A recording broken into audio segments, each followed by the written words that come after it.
27 अक्टूबर को विधि विधान के साथ केदारनाथ के कपाट बंद कर दिए गए। इसके अलावा केदारनाथ में सितंबर और अक्टूबर के महीने में लगातार आ रहे एवलांचों पर एक समिति गठित की गई थी। इस समिति ने अपनी एक रिपोर्ट पेश की है। हम इस समय वाडिया इंस्टीट्यूट में मौजूद हैं और हमारे साथ बातचीत करने के लिए वैज्ञानिक इस समय डॉक्टर मनीष मेहता जी भी हैं। उनसे जानते हैं कि आखिर ये रिपोर्ट है क्या और क्या मायने हैं इसके। सर, ये जो रिपोर्ट आई है आपकी, ये क्या कहती है कि एवलांचेस को लेकर जो समिति बनाई गई थी, तो अब ये रिपोर्ट में क्या चीज़ सामने आई है? सितंबर और अक्टूबर के महीने में केदारनाथ में लगातार 2-3 बार जो है एवलांच आए थे हायर रीचेस में बेसिकली। तो उस रीचेस में जो एवलांच है उसको देखने के लिए और उसकी कंडीशंस को समझने के लिए स्टेट गवर्नमेंट ने जो है एक टीम बनाई थी, जिस टीम में वाडिया इंस्टीट्यूट के 2 वैज्ञानिक, यूएसडीएमए और आईआरएस के वैज्ञानिक शामिल हुए थे। हम देहरादून से गए थे वहाँ पे देखने के लिए।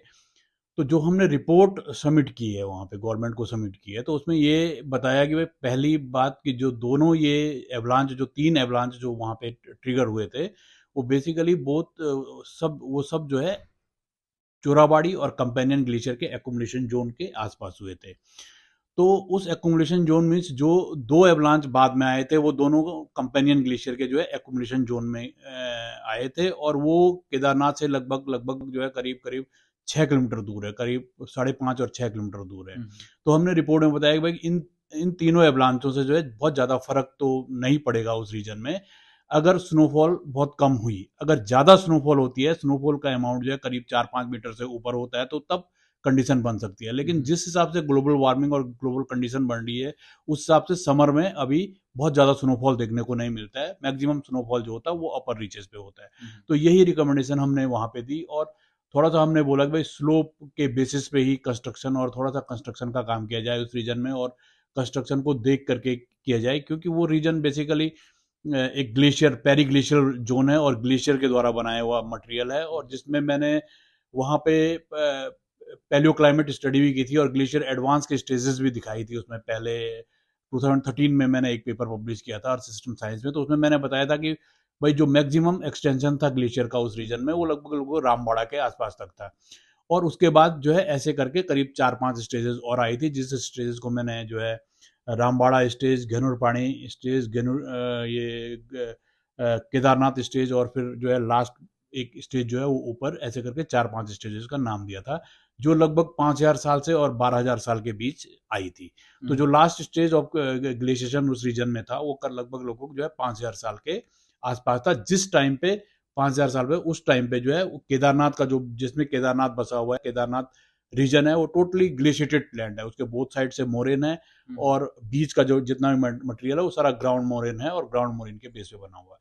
तो इस रीजन में हाई एल्टीट्यूड रीजन होने की वजह से जो है एवलांच का खतरा जो है उस रीजन में अक्सर होता है, क्योंकि समर में जो एवलांच आते हैं वो तो मैक्सिमम जो है लगभग लगभग 3,500 मीटर से ऊपर आते हैं, जहाँ पे मानसून में स्नोफॉल होता है। लेकिन विंटर में क्या होता है कि विंटर में स्नो लाइन नीचे आ जाती है, और लगभग लगभग जो है हमारी स्नो लाइन हमें गुप्त काशी तक, या गौरीकुंड, गुप्त काशी, सोनप्रयाग तक स्नो लाइन आती है विंटर में। तो उससे क्या होता है कि जितने भी और भी डाउन स्ट्रीम के रीजन है, उस रीजन में भी एवलांच का खतरा रहता है, और हम्म। जो विंटर में बना रहता है। तो ये एवलांचेस आते कैसे हैं? क्या आपने इस पे स्टडी किया है, काफ़ी अध्ययन किया है? आप बता सकते हैं हमें कि कौन कौन से एरियाज हैं? हाँ, बेसिकली एवलांच क्या होता है कि एवलांच जो एक जो स्नो होता है बेसिकली, जिसको हम बर्फ बोलते हैं, तो हम्म। बर्फ का जो एक बर्फ बर्फ जो है पिघल कर, सॉरी मतलब आपका आप क्या बोल सकते हो उसको, डिसेंड डाउन होता है, मीन्स नीचे रगड़ करके नीचे आ जाती है, तो वो एक एवलांच होता है। तो एवलांच बेसिकली, एवलांच में जो बर्फ की डेंसिटी होती है वो लगभग लगभग जो है आपकी जो है 20 किलोग्राम पर मीटर क्यू से लेकर और 600 किलोग्राम पर मीटर क्यू तक होती है। तो ये एवलांच बेसिकली क्या होता है कि किसी भी स्लोप की जो है लोड बियरिंग कैपेसिटी होती है, और उस लोड बियरिंग कैपेसिटी में कि वो स्लोप कितना लोड अपने ऊपर संभाल पाएगा। जब स्नोफॉल ज़्यादा होती है, या स्लोप कंडीशन जो होती है उसके ऊपर जब स्नो एक्यूमुलेट होती है, तो एक लिमिट के बाद वो स्नो, वो स्लोप जो है उस लोड को नहीं बियर कर पाता, हम्म। और वो नीचे चला जाता है। तो उसके नीचे गिरने की जो है कई कंडीशंस होती है, जैसे कई बार विंड भी इसको प्रोपोगेट कर इनिशिएट कर देती है। जैसे अभी जो केदारनाथ में जो हमें दिखे, तो बेसिकली वो जो है पाउडर एवलांच था, पाउडर टाइप का था, जो बिल्कुल उड़ के आया था उस रीजन में। और वो ऐसा लग रहा था कि भाई मौसम साफ होने की वजह से और थोड़ा सा थर्मल कॉन्ट्रास्ट होने की वजह से, और विंड ने भी उसको इनिशिएट किया था, विंड की वजह से भी वो वहां पे इनिशिएट हुआ। तो अगर हिमालय रीजन में आप देखोगे तो विंटर समर में जो है अर्ली समर या लेट विंटर में एवलांच आता है, या फिर विंटर में एवलांच आता है। और अर्ली समर में और लेट विंटर में जो है हम लोगों के जो है बद्रीनाथ और केदारनाथ में जो है यात्रा स्टार्ट हो जाती है। अर्ली समर में जो है और लेट विंटर तक, लेट समर तक जो है ये यात्रा रहती है। तो जिस वजह से जो है थोड़ा थोड़ा खतरा जो है हायर एल्टीट्यूड में एवलांच का बना हुआ रहता है। तो ये कितना खतरनाक है? जैसे अभी बातचीत के दौरान हम डिस्कस कर रहे थे, तो अ, आपने बताया कि जोन्स हैं कुछ, तो आप हमें बता सकते हैं कि कौन कौन सी जोन्स हैं, स्लोप्स हैं, कि जहाँ से खतरा है, और इसमें किस तरीके से इसके इम्पैक्ट को रोका जा सकता है? बेसिकली अगर हम हिमालयन रीजन में अपने कंडीशंस चार धाम को लेकर के चलें, या हेमकुंड साहिब या इस रीजन को लेकर के चलें, तो जैसे मोस्ट जो डेंजर जोन है बेसिकली एवलांच के, तो वो बद्रीनाथ रीजन में पड़ता है। कंचनगंगा पड़ता है उस रीजन में, वो सबसे डेंजर जोन है। हेमकुंड साहिब में अगर जाएंगे तो हेमकुंड साहिब में अटलाकोड़ी जोन पड़ता है, वो काफी डेंजर है। केदारनाथ में बेसिकली, केदारनाथ में समर में इतना ज्यादा हमें नहीं दिखता है एवलांच का इम्पैक्ट, लेकिन विंटर में जो एवलांच, अगर शहर के नजदीक की बात अगर हम करें, तो हम यहाँ पे आप हमने एक फिगर बनाया है जो मैं आपको दिखाता हूँ। ये बेसिकली ये कुछ एवलांच जोन हमने टारगेट किया है इस रीजन में। तो ये आपका यहाँ पे आप देखोगे तो इस रीजन में ये वाले जो एवलांच है, ये बहुत ज्यादा प्रोमिनेंट या बहुत ज्यादा खतरनाक नहीं है, लेकिन ये जो भैरव बाबा वाला एवलांच है, ये थोड़ा सा डेंजर हो सकता है इस रीजन में, और जो नीचे कंस्ट्रक्शन को थोड़ा सा डिस्ट्रक्ट कर सकता है। बाकी बहुत ज्यादा प्रोमिनेंट एवलांच नहीं है, और ये सब विंटर में ही एक्टिव होते हैं। समर में ये इतने ज्यादा एक्टिव नहीं होते। बट जो अभी एवलांच आए थे वो यहाँ पे आप देख सकते हो, ये दो एवलांच आए थे, चोरावाड़ी और ये कंपेनियन रीजन में आया था। तो इस रीजन में जो है ये यहाँ एक्यूमुलेट हुए थे। ये देखो, ये दोनों एवलांच जो है ये, तो ये कंपेनियन ग्लेशियर है जो इस सैटेलाइट इमेज में आपको दिखेगा यहाँ पे है, और केदारनाथ आपका यहाँ पे है। तो ये यहाँ से करीब करीब जो है 6-6.5 किलोमीटर, 5.5 या 6 किलोमीटर दूर है। अभी जैसे आप क्या बोलते हैं इसमें, कि घबराने वाली बात है?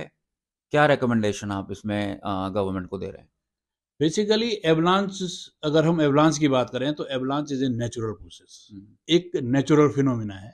अगर स्नोफॉल बढ़िया होता है तो एवलांच एक्टिविटीज बढ़ेगी, बढ़िया स्नोफॉल होता है। और अगर आप as a environmentalist, as a पर्यावरणविद, मुझे लगता है कि स्नोफॉल अच्छी होनी चाहिए। जिस हिसाब से अभी नहीं हो रही है, कई सालों से स्नोफॉल नहीं हो रही, तो उस कंडीशन से मुझे लगता है कि स्नोफॉल अच्छी होनी चाहिए।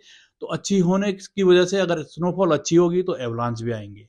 एवलांच आएंगे तो एवलांच बेसिकली हमें क्या करना चाहिए कि सबसे पहले हमें जो भी जो भी कंस्ट्रक्शन करना है, या जो भी लोगों को जहां पे भी बसाना है, तो उसको थोड़ा सा एक टास्क या थोड़ा सा सर्वे करके उस रीजन में उसको देख करके हमें जो है वहां पे कंस्ट्रक्शन करना चाहिए, या लोगों को जहां पे बसाना है उस कंडीशन में वहां का एक सर्वे होना चाहिए कि क्या ये एवलांच जोन है या नहीं है।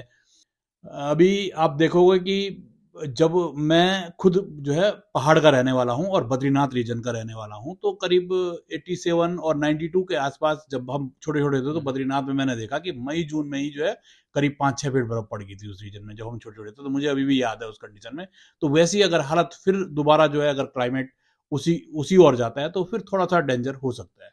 नहीं तो नेचुरल प्रोसेस है, और नेचुरल जो है अपना तो करेगा ही करेगा, आप हम नेचर को रोक नहीं सकते। ठीक है, बहुत बहुत धन्यवाद, आपने हमें इनपुट दिए। Thank you. तो ये थे डॉक्टर मनीष मेहता, जिन्होंने हमें बताया कि घबराने वाली बात नहीं है, क्योंकि एवलांच एक नेचुरल प्रोसेस होता है। लेकिन जो केदारपुरी में जो कार्य चल रहे हैं, जो प्रोजेक्ट चल रहा है, उसमें एक सर्वे करने की ज़रूरत है। और जो जिस तरीके से डॉक्टर मेहता ने हमें समझाया कि जो जोन्स हैं, उनको देखते हुए कंस्ट्रक्शन प्रोसेस जो है वो आगे बढ़ाया जाए। कैमरामैन अनिल बडोनी के साथ अंकित शर्मा, देहरादून, आज तक।